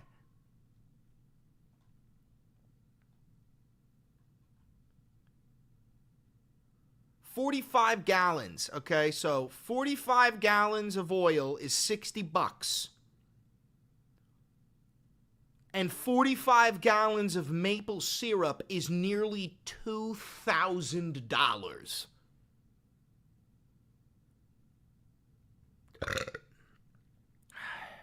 Flee to the EU? That's the thing, brother. I don't run.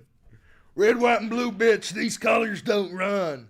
I would dead-ass sooner fucking die on my feet than live on my knees, brother. Ain't no fucking way I'm dip potato chipping.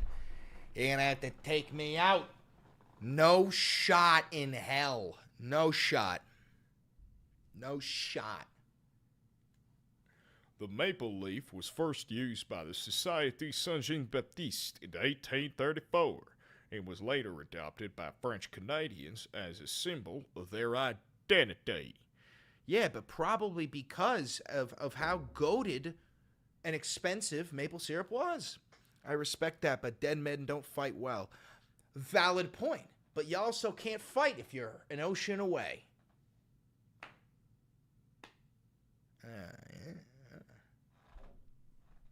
Fleeing the country is a privilege for the wealthy. Most of us can't go.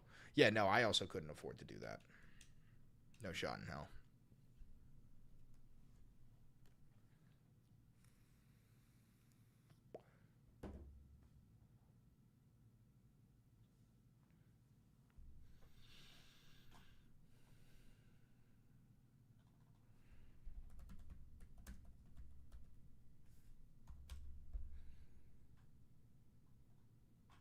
There's a whole website called mapleterror.com.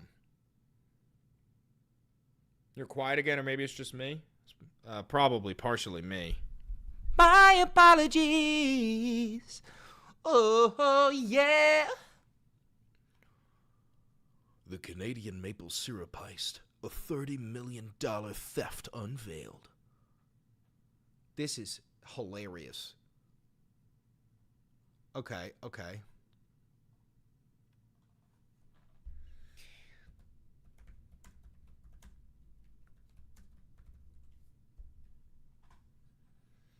Unfucking real again.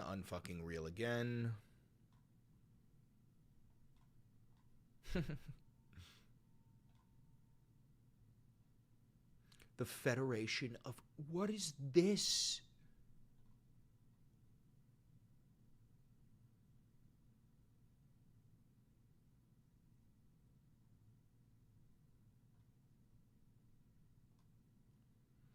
The QMSP is a federated organization. So this is a mafia. This is a mafia. This is a cartel. This is a cartel. This is a cartel.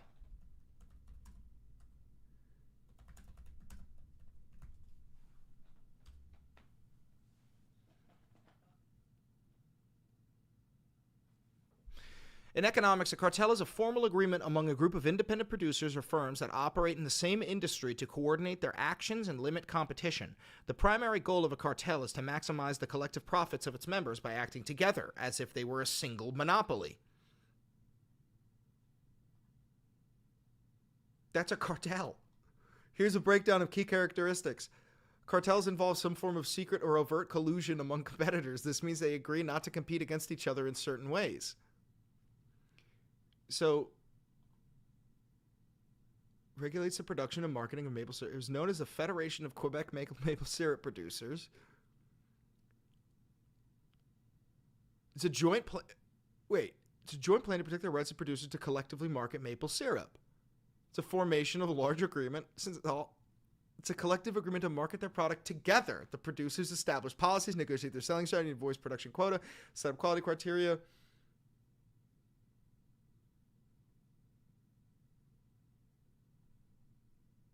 The Canadians have a maple syrup cartel.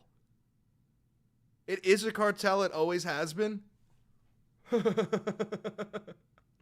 What the fuck?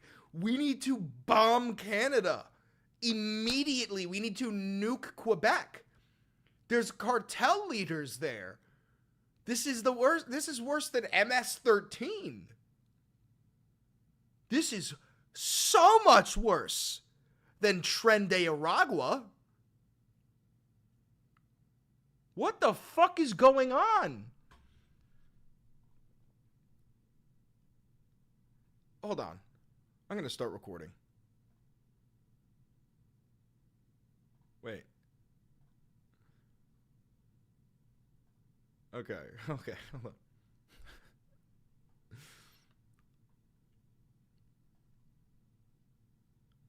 Hi, how are ya? Welcome to the rabbit hole. Today we're going to be talking... Wait.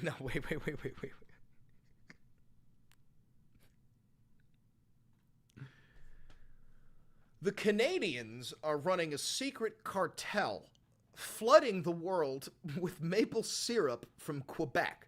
Hi, how are you? I'm Chris Valenti, and welcome to the rabbit hole.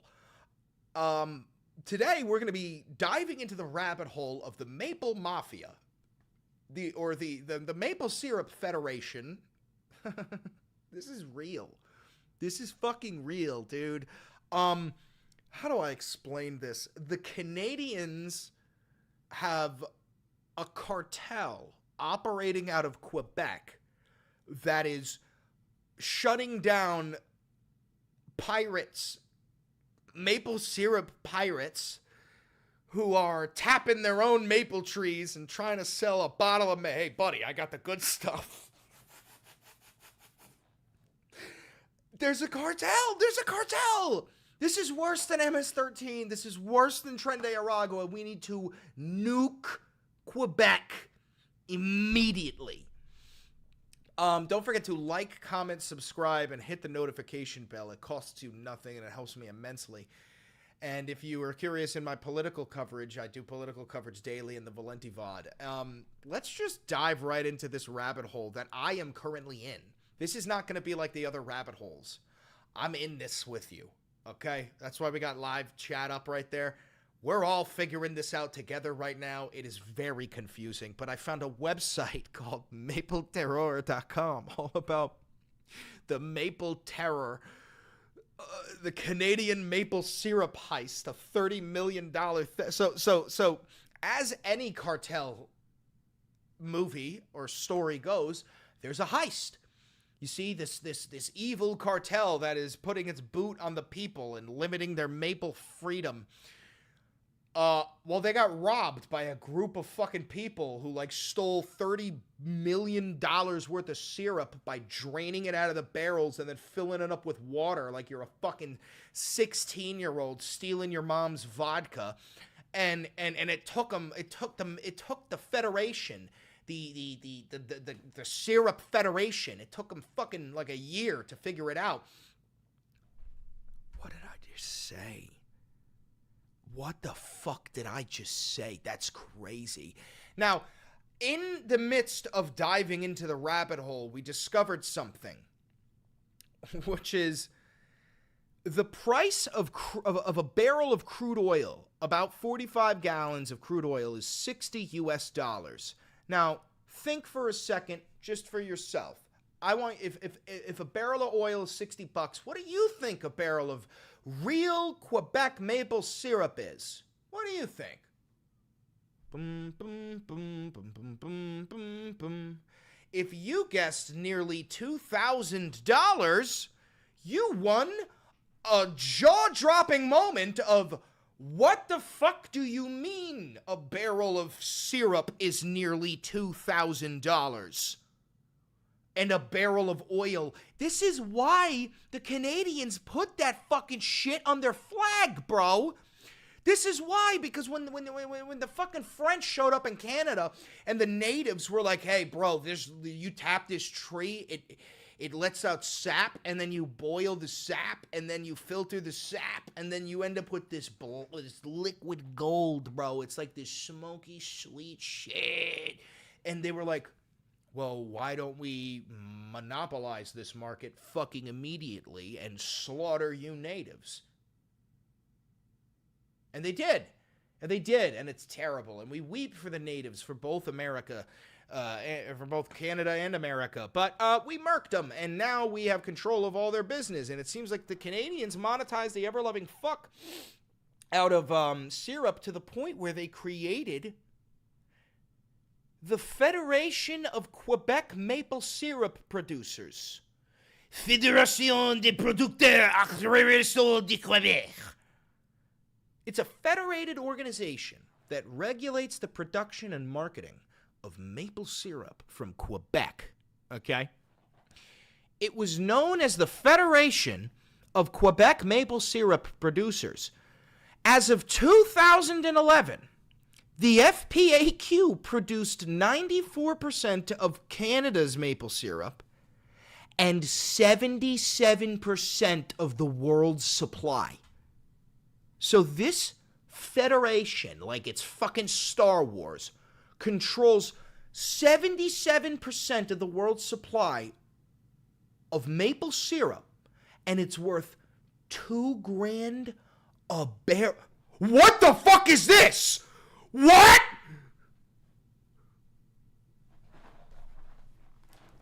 What the fuck? Hold on, I was trying to sell a point. I'm trying to sell a point. That I was trying to make the point that this is a cartel. I was trying to make a point. It just says it. It just says it's a cartel. I had a whole link. Hi Luigi. I had definitions ready to go. I was trying to prove to you. I said, Mrs. Gemini, Miss AI God, could you tell me what a cartel is? And she told me. And I was going to try to tell you that they're a cartel, and it seems like they are. Now, here's the thing.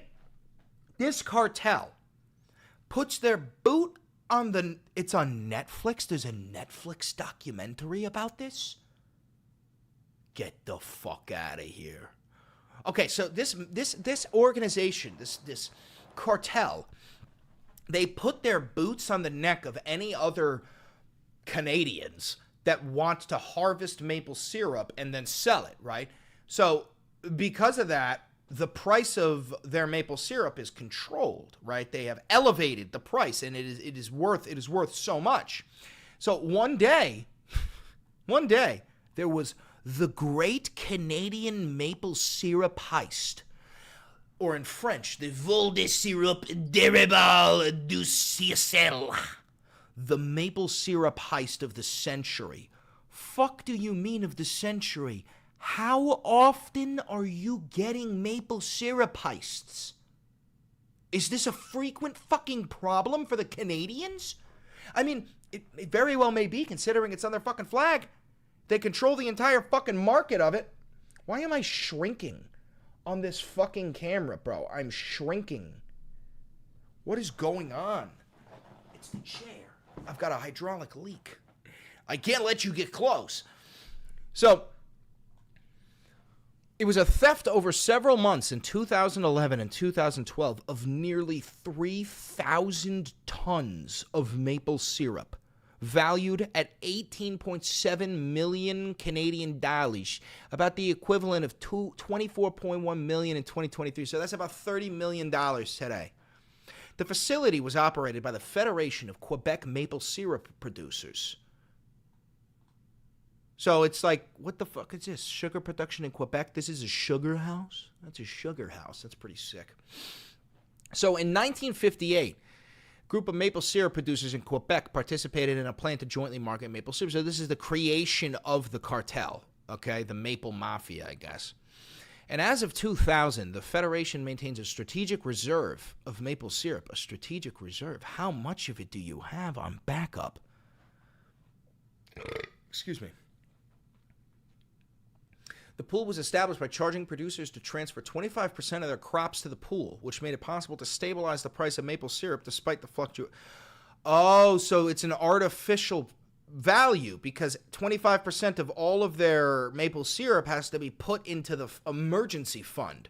You know, for that apocalyptic moment when the global thermonuclear war begins. So then the Prime Minister of Canada, he is sacrificed into a pool of Canadian maple syrup. And once he's, stopped breathing, they pull him back up and he is resurrected as the Messiah. And he's so sticky that he catches the nuke, right? Turns it around and through the power of sugar, fucking takes off. That's what happened. That's why the Canadians have... Yeah, the Maple Messiah, of course. The Maple Messiah. That's why they have a strategic reserve of maple syrup. Dude, Canada's a joke. Canada's never lost a war. And they committed so many war crimes in World War I. They gassed more people than the other nations combined. Like, how are you this diametrically opposed? How are you, so unhinged and violent? And then you're like... We've also got a strategic reserve of maple syrup, bud.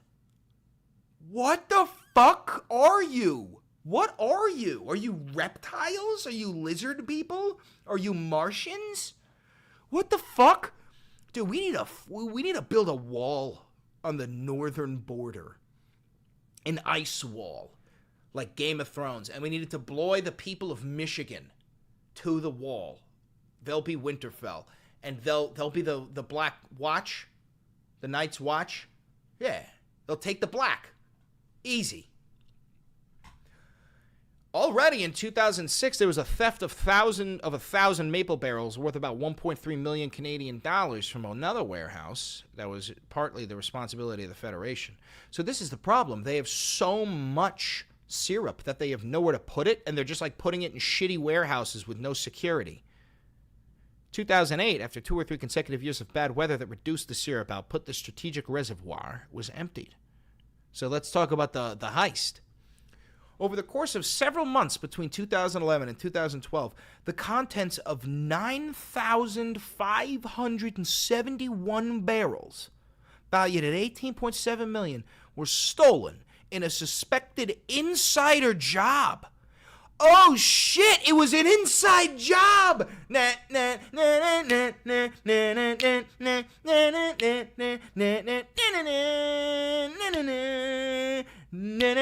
Dude, they had a fucking inside job. This is given to cheese caves. The syrup was stored in unmarked white metal barrels, inspected only once a year. Thieves used trucks. No, they're pirates, bro. Come on, they're pirates. Pirates used trucks to transport barrels to a remote sugar shack where they siphoned off maple syrup, refilled the barrels with water, and then returned them to the facility. As the operation progressed, the thieves started siphoning syrup directly off the barrels in the reserve without refilling them. Okay, so they were like, oh my God, they got tired of not getting caught. They literally were like, bro, we've done fucking 6,000 barrels. These dumb motherfuckers aren't noticing shit. Do we really need the truck? Can't we just steal it straight from the fucking tit? Can't we just take it from the tit and just leave the empty barrels? These dumb fucks don't give a shit. So what do? They just left a fucking pile of empty barrels. The thieves started siphoning it directly, all right, without refilling. The stolen syrup was then trucked to the south, Vermont, and the east, New Brunswick. Oh my God, the Americans were involved. Bro, we had Americans involved in a fucking maple heist. A maple syrup heist. I'm getting a headache. This is so fucking stupid. This is insanity. where it was trafficked in small batches to reduce suspicion. Yeah, dude, they were walking around going, hey, man, I got that good shit. I got that maple shit. It was typically sold to legitimate syrup distributors who were unaware of its origin. In July of 2012, the Federation took its annual inventory of syrup barrels. Inspector Michael Gavro started climbing up the barrels and nearly fell, expecting 600-pound barrels, but found them to be empty. Dude, so they just left the empty fucking barrels, and the guy goes in. He started climbing the barrels. I don't know why. Maybe to check the top of it. And almost... Oh my God, that's so fucking funny. Police later recovered hundreds of barrels of the syrup from an exporter based in Kendrick, New Brunswick. The police arrested 17 men related to the theft. Brother, this is like Oceans. This is like an Oceans movie. 17 guys were part of this? This was a 17-man operation? Yeah, right. Here's what we're going to do. We're going to get Donnie. Donnie here, he's an explosives expert. He's going to blow our way into the warehouse, right? And then we got Fang Ji. Fang Ji's going to fold himself up into a barrel, right? Fang Ji is a famous gymnast from Shanghai, right? We're going to put him in one of the barrels, and he's a perfect weight. So when they put him on a scale, right, he's going to weigh the same as a barrel of syrup, right? And we're going to send him straight into the warehouse. Once he's in the warehouse, Fang Ji is going to listen to hear the padlock code. He's also an expert locksmith. Once he hears the padlock code, he's going to be able to bust out of the barrel, open up the door, and we're going to place the charges on the cement barricade. Blow our way through. Next thing you know, lads, we've got $17 million worth of that liquid gold. You're gonna love it. Bro, that's the stupidest shit I've ever heard. Will Bugs Bunny be arrested? Richard Valieri. What a great name for a ringleader. He was an accused ringleader. He was sentenced to 8 years in prison plus a $9.4 million fine with an extension to 14 years if the fine is not paid. Well, how the fuck do you expect, brother, to pay the fine if you're not letting anybody sell maple syrup? The Quebec Court of Appeal ruled that was excessive and lowered the fine to $1 million. Yo, I'm low-key on his side. Like, I mean, real quick, chat, I just want a consensus. We're on the side of the pirates, right? We're not on the side of the Maple Mafia. We can't possibly be on the side of the Maple Mafia. Anyway, let's see. Who else do we got? Oh, he had a brother. Raymond Valieri. Oh, it's his dad! Oh my God, it's his dad! Oh my God, it was a father-son operation! Father of Richard, convicted of, let me turn my volume back up. Convicted of possession and was sentenced to 2 years in jail minus 1 day. What the fuck was this for? Canada, what are we doing? What are we doing? Canada, what are we doing? What the fuck do you mean 2 years minus a day? What did he do? Give the fucking arresting officer a fucking handy? What did he do? Give the judge an OTPSJ? What did he do? What are we talking about? New Brunswick-based syrup reseller, the insider whose spouse owned the warehouse. So this is the inside guy. Avik Garin, the insider whose spouse owned the warehouse. He betrayed her. And then a trucker. Oh, come on. When the fuck did you go live? A while ago.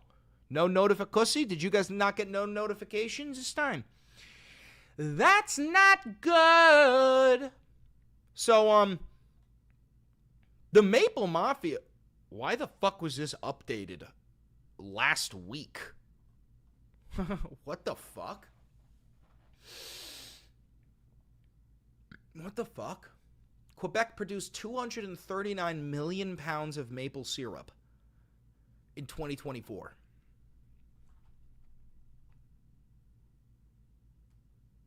It's unbelievable.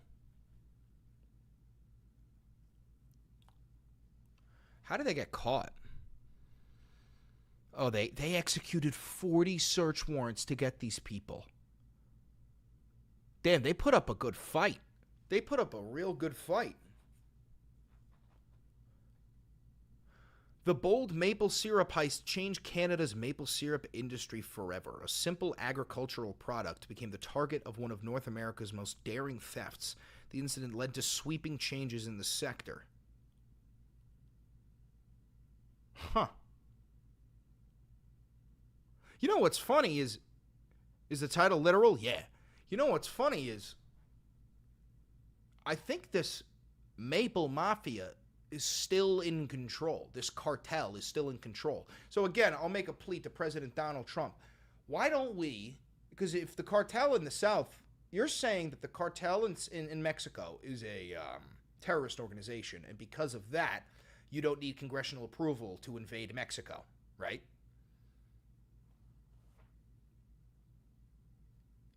Hear me out. Label the Maple Mafia as a terrorist organization and invade Quebec. You know? Fuck Canadian maple syrup. How about Canadian American syrup? Wait, American maple syrup. How about that, huh? Anyway, that's all I got for you with this rabbit hole. Is it Cillian Shatner? Of course. Do we need a little bit of Cillian Shatner in our lives? Some Silly Bo Billy? Some Cillian Shatner? Yeah, we do. Don't forget to like, comment, subscribe, and hit that notification bell. It costs you nothing and it helps me immensely. And also, this is real independent media. I have no cover. I have no money. I have no funding. So if you do want to help me out, support the channel financially, become a patron, become a member, buy some merch, do whatever the fuck you want. All right? I love you. Have a good one.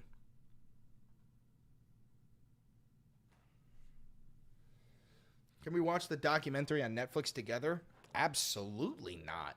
That's not legal. Brother, Netflix doesn't let you share your password with your fucking mom. Are you out of your mind? Are you out of your fucking mind? Good job, Dingle. Go fuck yourself, you absolute piece of shit rat fuck. Fuck you. Kidding.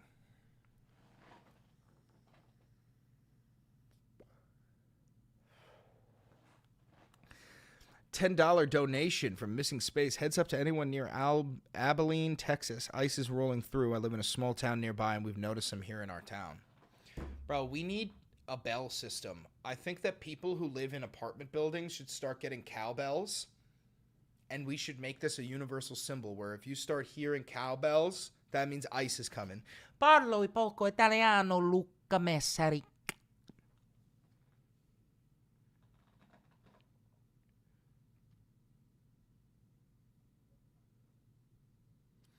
We need cowbells. We need cowbells. Come with me and you'll be in a world of beauty. Sorry. I don't know what's going on right now.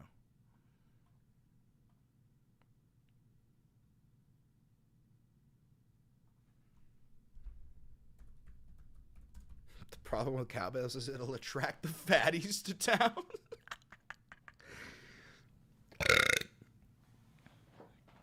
I did see that boy Pepper. He's fucked. He's gonna die. You can't make some shit like that.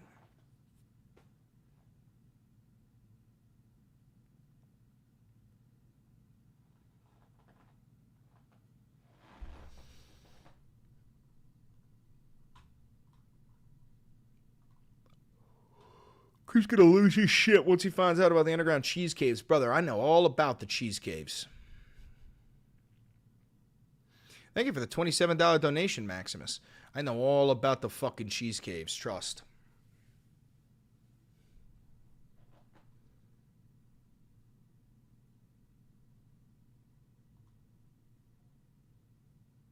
Oh. Hey, Matt. On New York's Long Island. Hey, Matt. That dumb bitch, Linda McMahon, she's threatening to pull funding from New York. On New York's Long Island, Massapequa High School is the home of the Chiefs. And to go with that name, the school also has a tribal-inspired logo and mascot. The state's Department of Education does not approve of that. And they've threatened the school could lose state funding if it does not stop using Native American references. It's a State Department. It's a State Department. Oh, who gives a shit? What the fuck is this? Vice President were literal Nazis. Take a look at this. So the war, I don't want to call it a war, but obviously President Trump, you have concerns about elite education in America, Harvard University, and I do too, and it's great, and college is too expensive, but are we getting closer to the point where we might have something of a brain drain? I haven't heard that phrase in a while, but I'm hearing that, people at Johns Hopkins are getting nervous, and they're going to Finland, they're leaving, and they're concerned about the long term. Yeah. They do kind of do some important work, these schools. Look, they do important work, but I make a couple points about. He said doo-doo. About this. First of all, I've heard a lot of the criticisms, the fear that we're going to have a brain drain. If you go back to the 50s and 60s, the American space program, the program that was the first to put a human being on the surface of the moon, was built by American citizens, some German and Jewish scientists who had come up.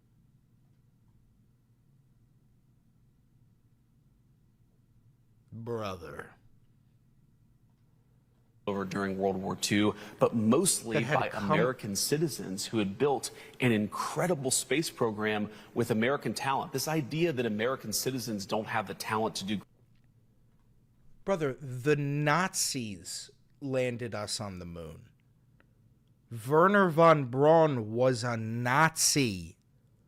We had thousands of Nazi scientists in NASA. They were not just Germans that came over here during the war. What the fuck are you talking about?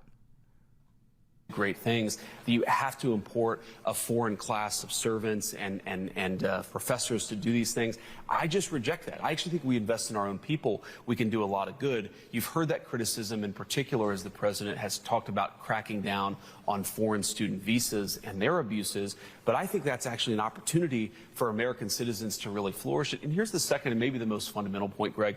These institutions do an important job, but if you back up and look at American higher education over the past 20 or 30 years, there are a few incontrovertible facts. Number one, the hard sciences, particularly biology, we have a terrible what's called a reproducibility crisis, meaning most of the papers that are published in biology, they don't replicate. They're not good science. So even our elite universities are not often doing good science. Second important point, these institutions, sometimes by their own admission, are engaging in explicit racial discrimination, often against whites and Asians, in explicit... Often against whites and Asians, dude. He's talking about DEI. He's saying that by enrolling black and brown and minority students, they are participating in racist actions against whites and Asians. Violation of the Civil Rights Act. If the people's government can't come in, given those problems, and say, look, we got to have some accountability here. You can't violate the Civil Rights Act. We got to make sure that if we're funding science with federal money, you're actually doing good science. That's called accountability. That's not going to war on these institutions. And let me just make one final point about this, because I care a lot about this. I want these universities to reform and to accept that they are part of an American body politic, that if the American taxpayer is frustrated with these universities, they've got to reform. What they're doing instead, what too many of them are doing, is saying, oh, the Trump administration, this is dictatorial, this is fascism. No, this is democratic accountability, and I think the universities ought to see it as an opportunity. If they do that, they're going to get better, and the American people will be better off because of it. You're back from... That's disgusting. That's just blatant fucking fascism. This is what you do. You target the institutions. You target the education. Yeah, that's what you do first.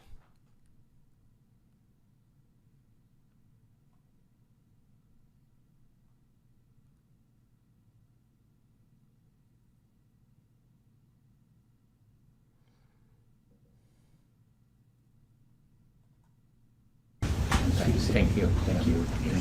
Appreciate it. 我们不接受对中方的无端指责，有的内容无中生有，有的颠倒黑白。We do not accept groundless accusations against China. 对中方的无端指责，有的内容 Some of the claims are completely fabricated. Some distort facts, and some are cases of a thief crying, "Stop, thief." 容无中生有，有的颠倒黑白，有的贼喊捉贼，根本就是挑起事端。 These actions are nothing more than attempts to provoke trouble, incite division, and stir up confrontation. 制造分裂，煽动对抗，搞乱亚太， To 这违反 destabilize 朝 the Asia-Pacific region. This goes against the trend of the times, lacks popular support, and is bound to fail. 流，不得人心，也不可能得逞。举办相 The 会的 original 初衷 intention of holding the Shangri-La Forum is to study and address issues, not to create issues. 是为了研究问题，不是制造问题，是为了减小分歧。 To reduce differences, not to widen them. We should engage in honest exchanges to build mutual trust and dispel doubts. 不是扩大分歧，应当坦诚交流，真信事宜。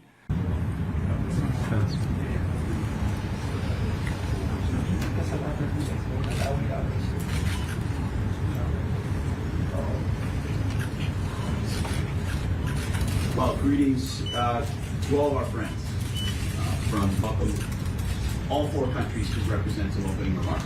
We have seen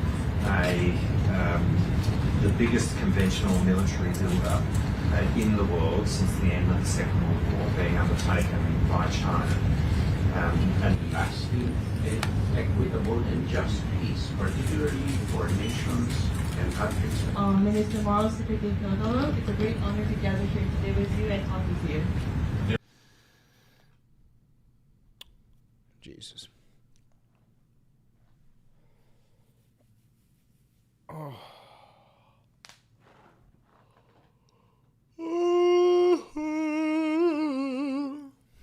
All right, I think I'm gonna end the stream. I gotta get some food in me.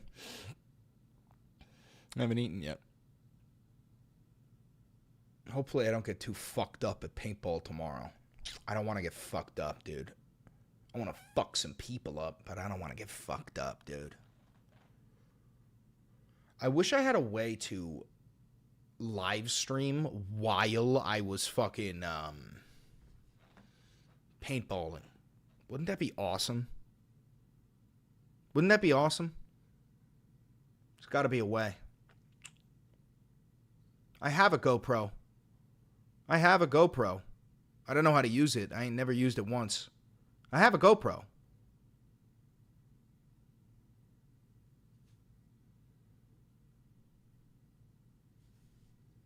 And my gun has rails on it. Maybe I could clip it to the helmet. Let me ask real quick before I end it. Would you guys want helmet cam or gun cam?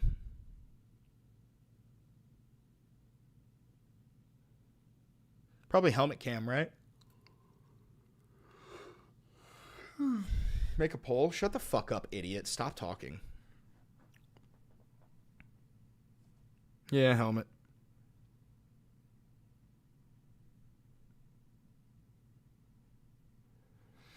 All right, fuck it. I'm going to go get some food in me. I'll catch you. Later, fellas.